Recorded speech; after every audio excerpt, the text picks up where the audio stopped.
Isn't it wild how you can clean the whole house, and 2 days later, it looks like you never touched it? You fold the laundry wipe, the counters, even organize the junk drawer, and yet something always feels messy. It's not that you're lazy, it's that the clutter just keeps coming back. Today, I'm sharing 10 small tweaks that helped me finally keep our home tidy without feeling like I'm cleaning all the time. I've tried all the Pinterest perfect hacks. Most of them lasted a day, maybe two. But they've stuck. They're realistic, they're quick, and they work especially if you're managing a family work or just your own mental load. If your brain's been craving a little less chaos, stay with me. The first tip is something I wish I had known 5 years ago.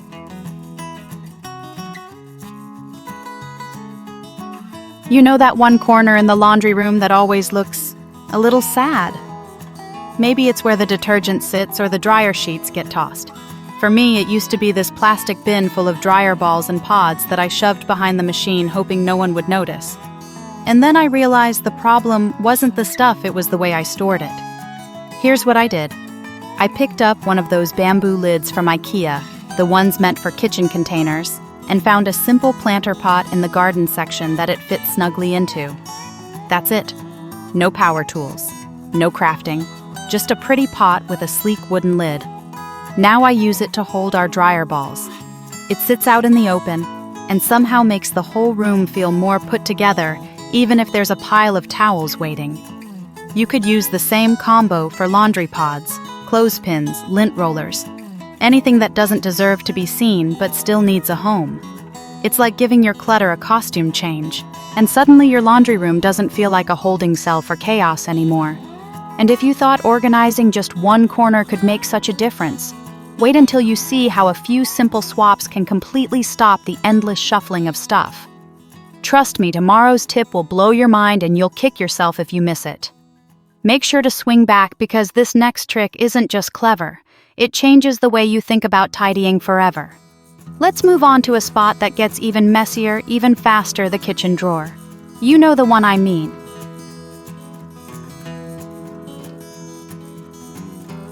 Let's be real. Most cutlery drawers look fine until you open them. Everything's laid flat, sliding into each other, and before you know it, the good fork is all the way in the back, tangled with a cheese grater and a rogue chopstick from takeout night. It's not that we're messy, it's just that layout doesn't work, especially when you're in a rush or just trying to get dinner on the table without swearing. What changed the game for me? I stopped laying utensils flat and started storing them upright, standing vertically inside little bins with dividers. Imagine this. Instead of a horizontal pile, you've got small compartments and everything's standing up like pens in a cup. Spoons with spoons. Knives with knives. You grab from the top, no digging. I found a few narrow drawer bins that fit side by side, and honestly, even my husband commented on how much easier it is to find things now. That never happens. This one change made the drawer feel less like a junk pile and more like an actual system. And here's the best part. It stays tidy even after a hectic week. Because when every type of utensil has its own lane, it's kind of hard to mess it up. All right, let's move to a spot that's even worse: the plastic lid mess. And yep, there's a fix for that too.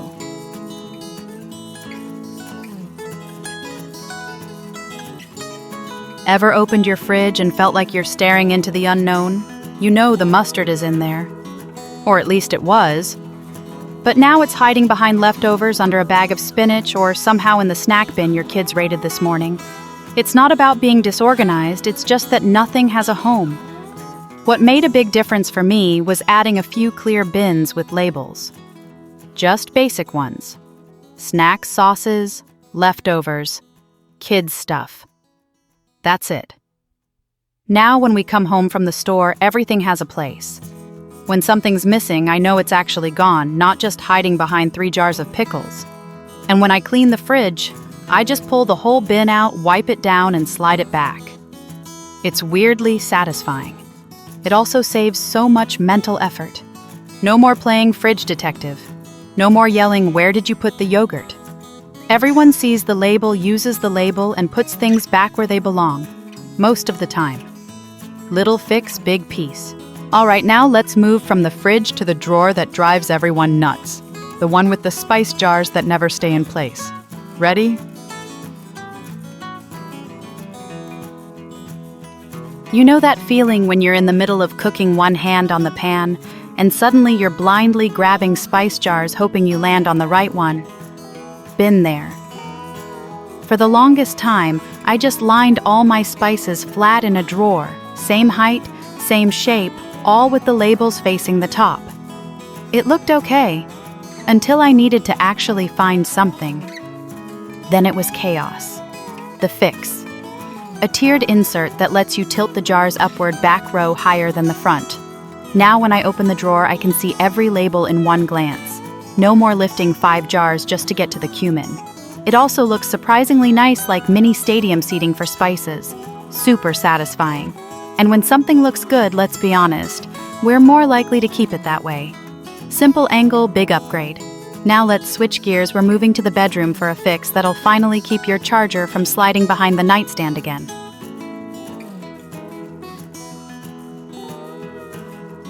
You know what quietly chips away at your patience every night? That charging cord that never stays where you left it. Not a big deal, right?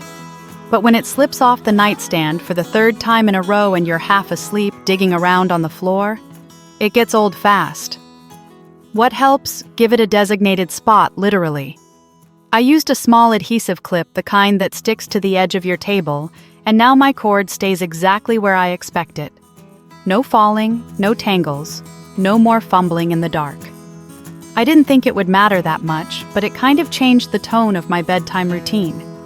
Everything feels calmer when the little annoyances aren't stacking up.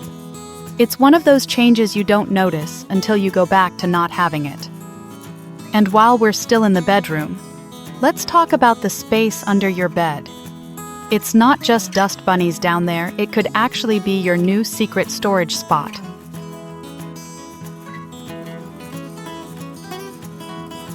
Let's be honest, under the bed is either a total dead zone or a graveyard for lost socks and dust bunnies. Most of us don't use that space at all, or we just shove random stuff under there and forget it exists. But that space, it's prime real estate. I started using flat-lidded storage bins to hold things I don't need every day but still want easy access to out-of-season clothes, spare linens, even gift wrap supplies. The trick is to label the bins clearly and use ones with handles so pulling them out doesn't feel like a chore.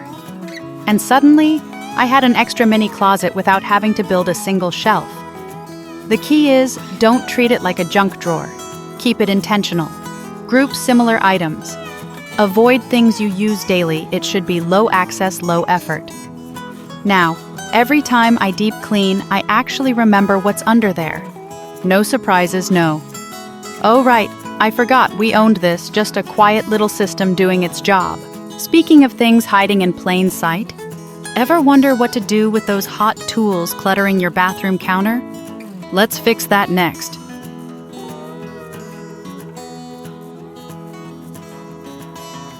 You know that clutter that just stays on your bathroom counter even when you swear you'll put it away?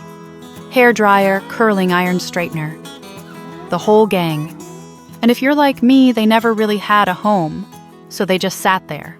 Tangled cords, hot tools, zero storage plan. Until I got one of those over-the-door hanging organizers, the kind meant for hair tools. It hooks onto the back of a cabinet or closet door, has compartments for each tool, and lets you drop them in even if they're still warm. Game changer. Now my counter is finally clear, the cords aren't taking up space in a drawer, and I don't have to wait for things to cool before putting them away. It's fast, it's hidden, and it actually works with my routine instead of against it. It's one of those fixes where I thought, why didn't I do this sooner? All right, we've handled the bathroom. Next, let's talk about all that paper that seems to multiply on its own. I've got a simple way to stop it from spreading across your kitchen counter.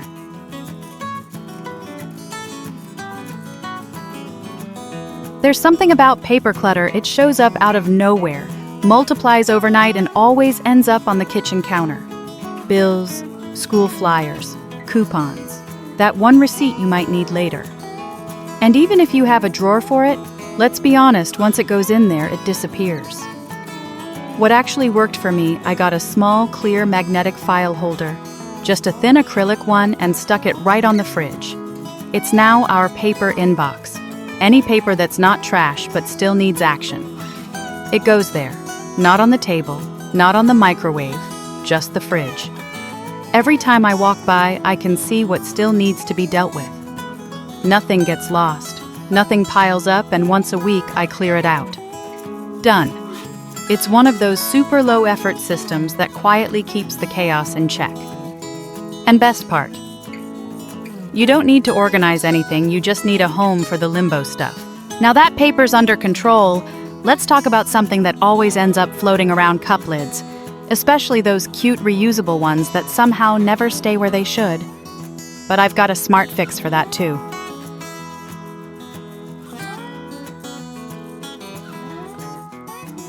Raise your hand if you've ever opened a cabinet just to have a pile of cup lids come sliding out at you.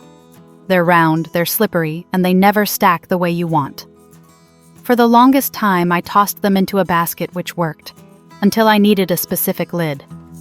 Then it was digging, flipping sometimes, just giving up and using the wrong one. Here's what worked better. I added a simple under-shelf rack, the kind with horizontal prongs that let you slide the lids in vertically. Now the lids sit up like little books on a shelf, each one visible, each one grab and go. No more matching lids in a rush. No more digging through plastic. And I reclaimed that entire messy bin space for something else. It's the kind of fix that makes you feel like you finally figured out how to live in your own kitchen. And as we head into the last tip, I've got one habit shift that changed how I feel every morning, and it only takes 5 minutes before bed.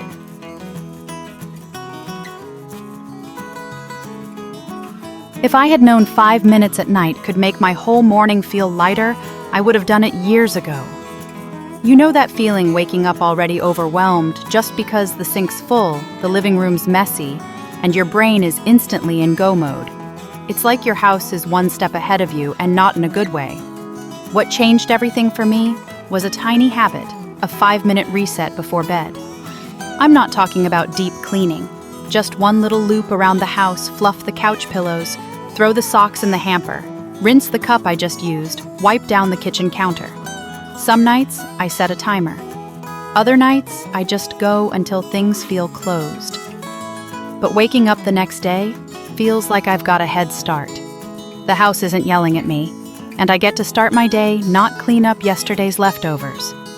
If you're always waking up feeling like you're already behind, try this. It's not a task. It's a gift you leave for yourself. The 5-minute version of peace.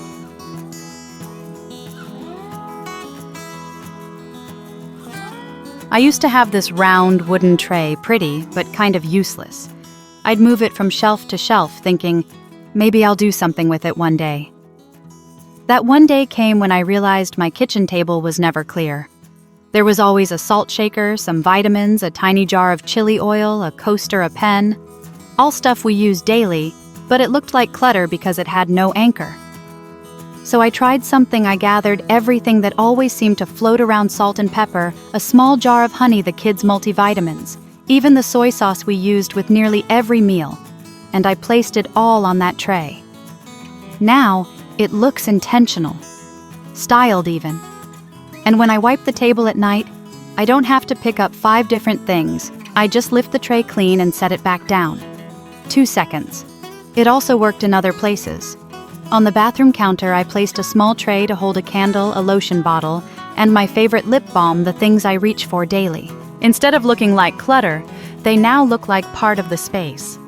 It's a simple shift, but it changed the way my home feels: less scattered, more composed. Because here's the truth. It's not always about getting rid of things. Sometimes it's about grouping them in a way that makes your brain go, ah, that's where that goes.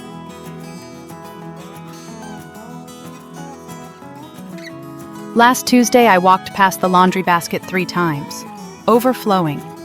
I saw the dishes in the sink too. They'd been there since breakfast, and the mail on the counter still unopened. But instead of diving into all of it, I sat on the couch with a blanket and did nothing. Because honestly, I was just done. Not in a dramatic way, just in that slow, invisible kind of tired that builds up over days of holding everything together. And here's what I've learned: sometimes letting the mess sit for a little while is actually an act of self-respect. You are not lazy for needing rest. You are not failing because your house is loud or lived in or layered with stuff. You're human.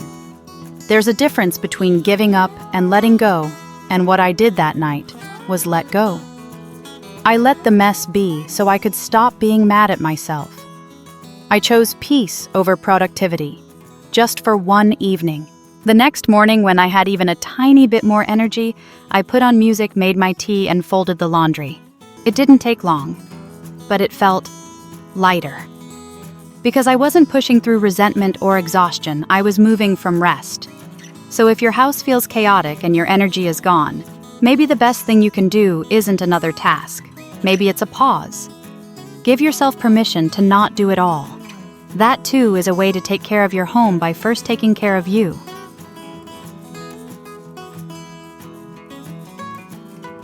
That's it. 10 small shifts that made my home feel lighter, calmer, and easier to manage. You don't have to do them all. Just pick one that feels right for you today. Even a tiny change can bring back a sense of control. If you're curious how I declutter each area in my home, there's a full video walking through it. I'll link it right here so you can dig deeper. And tomorrow I'm sharing something I wish I had known years ago: how to stop cleaning for hours and finally make visible progress even when you're busy. It's one simple mindset shift, but it flipped the way I see clutter forever. Don't miss it. If this video gave you even one idea that helps, please give it a thumbs up, share it with someone who needs it, and drop a comment below. I'd love to hear what tip landed most for you. And don't forget to subscribe so you don't miss what's coming next.